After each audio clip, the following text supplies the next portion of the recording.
προηγείται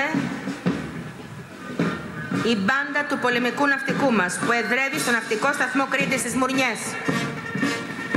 Το τμήμα αυτό της μπάντας ιδρύθηκε το 1958 και από τότε συμμετέχει ανελιπώς σε εκδηλώσεις στρατιωτικού, θρησκευτικού και πολιτιστικού χαρακτήρα στο νομό Χανίων και σε όλη την Κρήτη.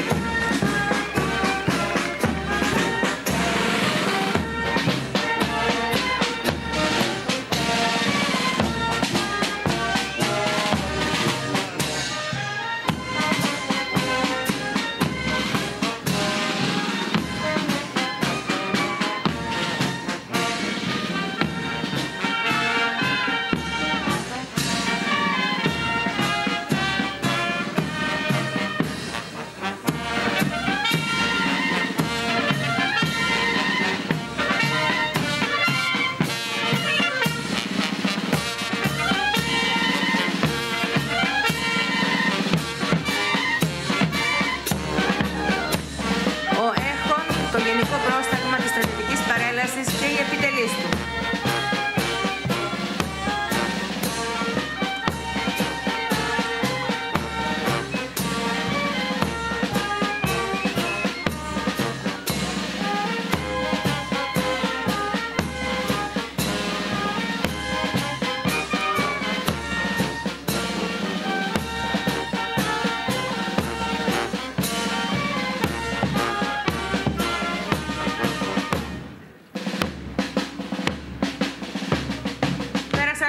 Χρόνια από την Επανάσταση του 1821, από την ημέρα της 25ης Μαρτίου, τότε που ανέμισε η σημαία της Επανάστασης, έπειτα από πολλές θυσίες και αγώνες, έφερε την ελευθερία στην πατρίδα. Ένα κράτος γεννήθηκε έπειτα από τουρκική σκλαβιά 400 χρόνων, χάρη στη γενναιότητα και αυτοθυσία μιας σκούφτας ονειροπόλων και παράτολμων Ελλήνων.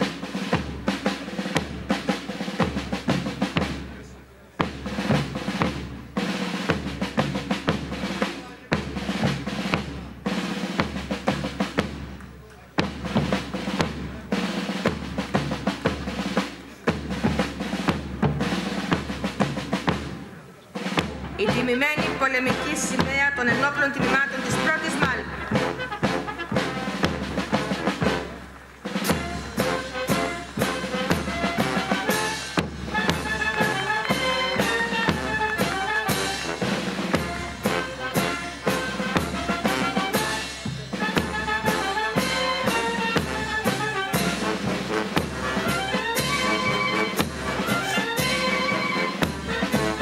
Οι ατρόμητοι στρατευμένοι νέοι μας, με τους πράσινους μπερέδες και την άρτια εκπαίδευσή τους, το απαράμιλο θάρρος και την αυταπάρνησή τους αποτελούν το φόβο και τον τρόμο κάθε πιθανού επιβουλέα της πατρίδας. Η εμφάνιση, το παράστημα, η ακρίβεια και η ζωηρότητα του προσωπικού καταδεικνύουν ευθέως την αγάπη και την περηφάνεια που νιώθουν υπηρετώντας τις ειδικές δυνάμεις.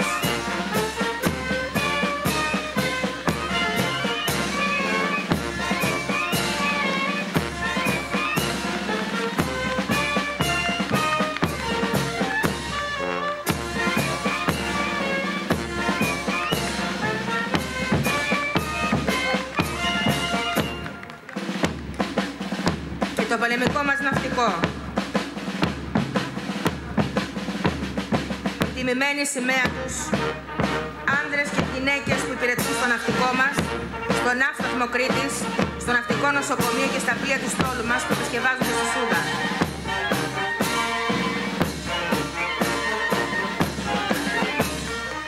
Από το 1952 που λειτουργεί ο ναύσταθμος, αποτελεί αναπόσπαστο μέρος της χανιώτικης κοινωνίας, από την οποία αντλεί κομμάτι του δυναμικού του και στην οποία επιστρέφει αρρωγή οποτεδήποτε του ζητηθεί. Σε φουρτούνες και δυναμίες, στις θάλασσες και στα πελάγια, αποφασισμένα τα στελέχη του ναυτικού μας. Στρατηγικής σημασίας, ο ναύσταθμος Κρήτης στον κόλπο της Σούδας αποτελεί ζωντανό κύτταρο της τοπικής κοινωνίας.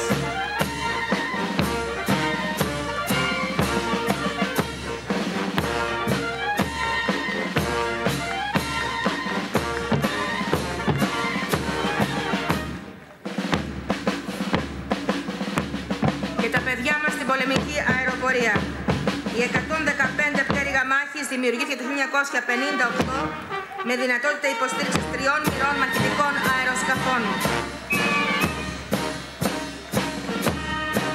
Το Μάιο του 2003 άρχισε νέα εποχή για την 115 πτέρυγα μάχης, αφού παρέλαβε συνολικά 60 αεροσκάφη F-16 Block 52+, τα πιο αναβαθμισμένα F-16 παγκοσμίως, θέλετε να ύπτανται πριν από λίγο πάνω μας.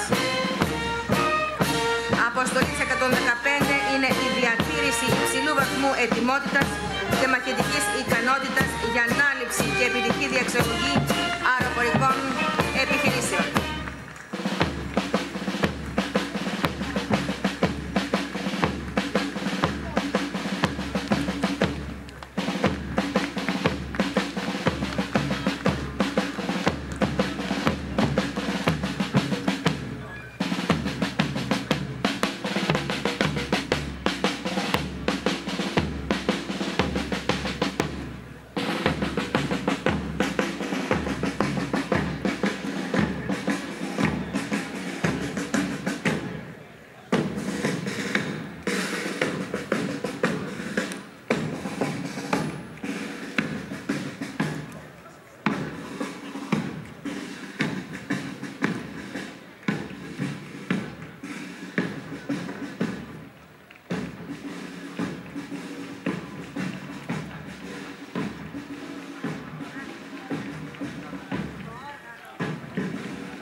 Εδώ τελειώνει η παρέλαση της 25ης Μαρτίου του 2014.